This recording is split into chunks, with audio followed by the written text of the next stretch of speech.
Good afternoon, I'm Charles Lejano. This is One News Now. Motorists can now renew their licenses and process car registrations as LTO branches across the metro are now open under the GCQ. To give us the latest update on the LTO, we have with us live reporting from its central office in Quezon City, Ms. Pat Mangune. Pat, kamusta naman dyan? Mahaba na ba yung pila? Have people started lining up to renew their licenses? Yes, Charles, people started to queue as early as 7 a.m. this morning to get their driver's license and their car registration. And just like what you said, all branches of LTO in NCR are already open. Individuals flock the Quezon City Licensing Center to either apply for a driver's license or renew those that expired during the quarantine period. Up to 30 applicants are allowed to enter the licensing office at any given time. For now, the QCLC is reducing transactions from the usual 700 a day down to 300 as they are operating with a skeletal workforce. Those who reserve their schedules online through LTO's website and Facebook page did not have to wait that much compared to walk-in applicants. These walk-in applicants, though, did not mind spending several hours in line as long as they get their licenses within the day. Waiting time averages around 4 hours for walk-ins before their licenses are released. This is why the LTO is advising the public to reserve their slots ahead of time so they don't have to wait that long to complete their transactions. Applicants 21 years old and younger are not yet allowed to transact. Meanwhile, the motor vehicle registration of LTO's Diliman District Office has also opened today. But there are no lines in the Diliman office as there were only a few people who went there. The Traffic Adjudication Service has also started operations today, which means motorists and drivers can now claim confiscated licenses. Most of them were cited for traffic violations just before the quarantine back in March. Others committed quarantine-related violations during the ECQ and MECQ. The LTO Law Enforcement Service advised them to prepare a fine of 1,000 pesos for violations of disregarding social distancing and excess passengers, which is equivalent to passenger overloading. A violation for not wearing face mask or non-compliance with sanitary measures is equivalent to reckless driving, which has a fine of 2,000 to 10,000 pesos and is also a breach of franchise with a fine of 1,000 to 5,000 pesos for the operator if it was a public utility vehicle. Those caught for driving as an unauthorized person outside residence is equivalent to driving without a valid license, which has a fine of 3,000 pesos. While PUVs apprehended for continuing to convey passengers while the ban was in effect will be cited as colorum and fined 1 million pesos for buses, 50,000 for jeepneys, 200,000 for vans, 120,000 for sedans or taxis, and 6,000 pesos for tricycles.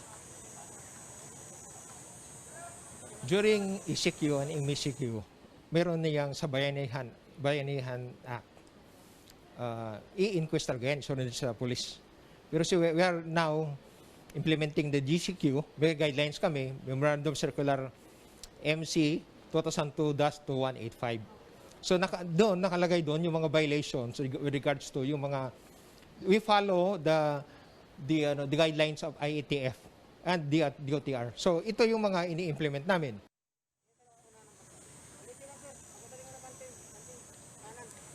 Charles, the LTO reminds the public that the no face mask, no entry policy is strictly enforced, as well as maintaining social distancing. That is in all of LTO's branches.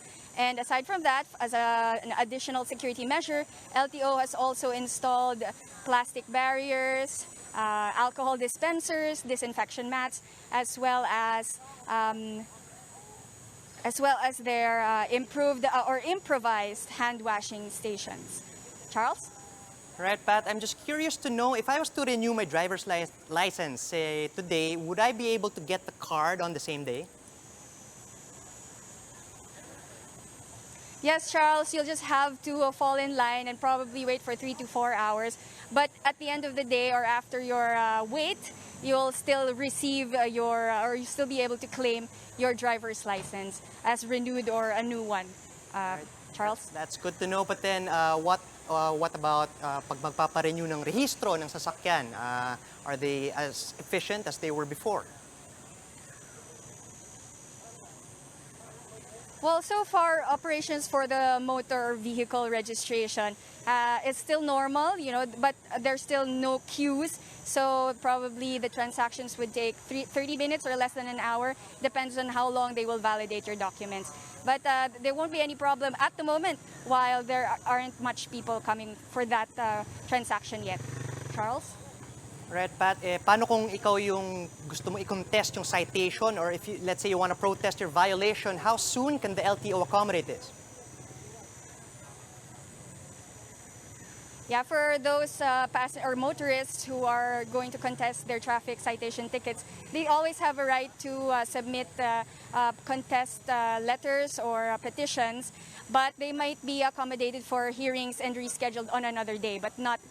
It won't be today, because if they refuse to pay the fine, they won't be able to claim their driver's license for today. Charles? All right, thanks for that, Pat. That was Pat Mangune reporting to us live from the LTO Central Office in Quezon City. Here are other stories we are keeping our eyes on. The DOST says they're testing products that could potentially speed up the recovery of COVID-19 patients. These include formulations infused with virgin coconut oil, medicinal herbs such as tawa-tawa and lagundi. The agency also said that they're currently negotiating vaccine trials. Over 300 barangay officials are facing criminal charges over anomalies surrounding the payout of the Social Amelioration Program, or SAP. The DILG said cases will be filed against them following the investigation of the PNP-CIDG.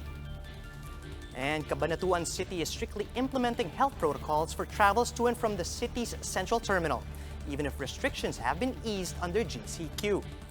Buses entering the terminal are sprayed with disinfectant, and so far, just a few jeepneys and passenger vans have resumed operations. Other operators, meanwhile, are still securing their permits from the LTFRB. For more updates, follow News 5, the Philippine Star, and Business World Online. I'm Charles Lejano. We are One News.